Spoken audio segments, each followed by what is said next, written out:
Hello everybody, Crazy Little Girl / Kawaii Kitties here, always have an identity crisis. Today I'm going to be redrawing art from 2020. This drawing is only 3 years old as I drew it in the summer of 2020, but I thought this was a great time marker for my progress where my art wasn't too bad and it also wasn't too good. This particular drawing is one I like and I've never hated it, but I have my own gripes with it. One primary thing within this drawing is that the character lacks expression.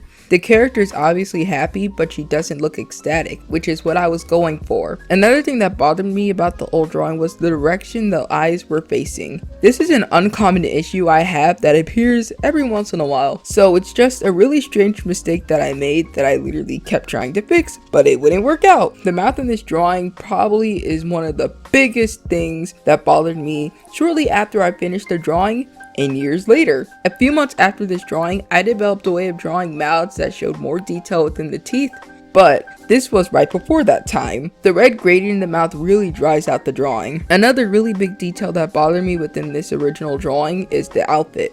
In a work in progress drawing and during the mini speed paint of the old art I found recently on my computer, the girl's dress is actually blue. It got overshadowed with purple as I was trying to find a mix between airbrushing and blending my art. The shadows on the drawing are also very dry, especially on the skin. It really creates a sense of non-existent vibrancy. Something else that bothers me about this drawing is the background.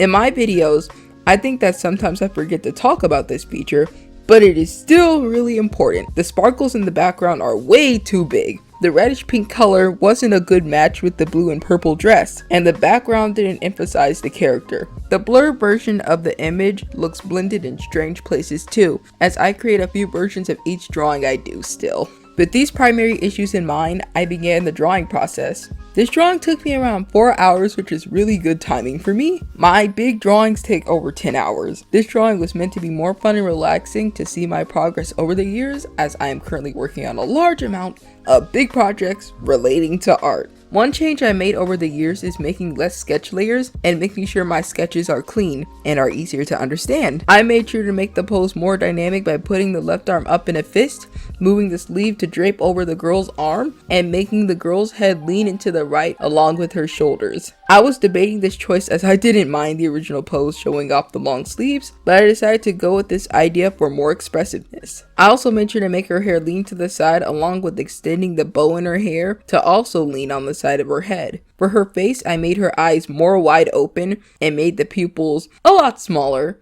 That change is a general art style development, as over the years I realized I prefer small sharp eyes. I also made sure that the girl was looking up into the camera and changed her eyebrows to be bending to create an expression. I also rounded the smile of the girl, making it around the shape of her teeth to create an expressive smile, and added lips. The lips were also a style development thing when I was making the original drawing. At the time, I gave some characters lips and others not, to create different faces, but over the years I realized I liked drawing lips too much. Nowadays, I change the lip shape and size depending on the character, which I think is more realistic and more effective than just removing the lips to depict smaller lip shapes. Anyways, I gave her bigger lips because I felt like it, and I wanted to add gloss to it later on. I added on some earrings as a final accessory. It's actually really strange I didn't add that in the 2020 version because I was still obsessed with earrings, just like I am now. Moving on to her outfit, I made sure to frame the outfit on her body to make sure that her pose was still recognizable. I made the frills less stiff, as the original drawing was the start of me drawing frills. These days I feel like I have become a pro at them after drawing Frills of Nightmares multiple times. Sweet pretty cure.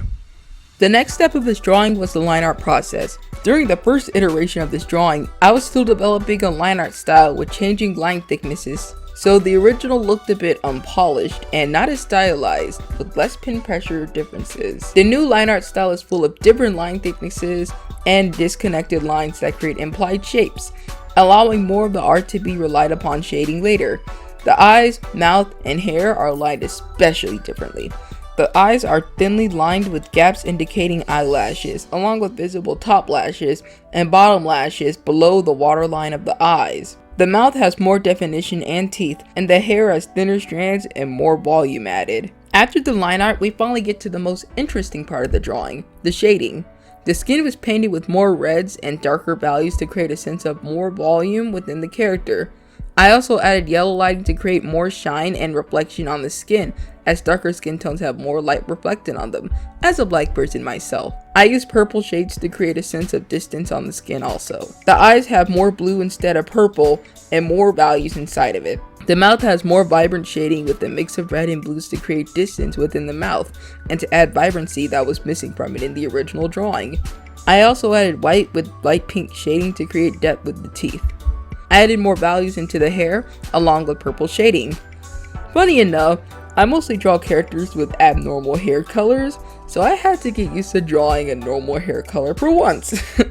After this, I focused on the dress. I added more blue shades and a small amount of purple to not overshadow the baby blue color. The white areas of the art consisted of blue shades blended out, and then I defined them with darker blue shadows. The gold parts of the illustration were created by using blues, dark oranges, and yellows blended together. Then after that, I added an add layer to add extra shine to it. In the background, I used a dark blue color with accents of purple. I added in sparkles, some small, some larger, and some blurry. After that, I added glow onto some of the sparkles, mainly the blurry ones. I made sure to outline behind the character with the bright yellow add layer to emphasize her shape within the drawing. Then I added yellow to the top right of the drawing and green to the top left to create a cohesive composition that framed the girl. The final step to all of this was the post effects.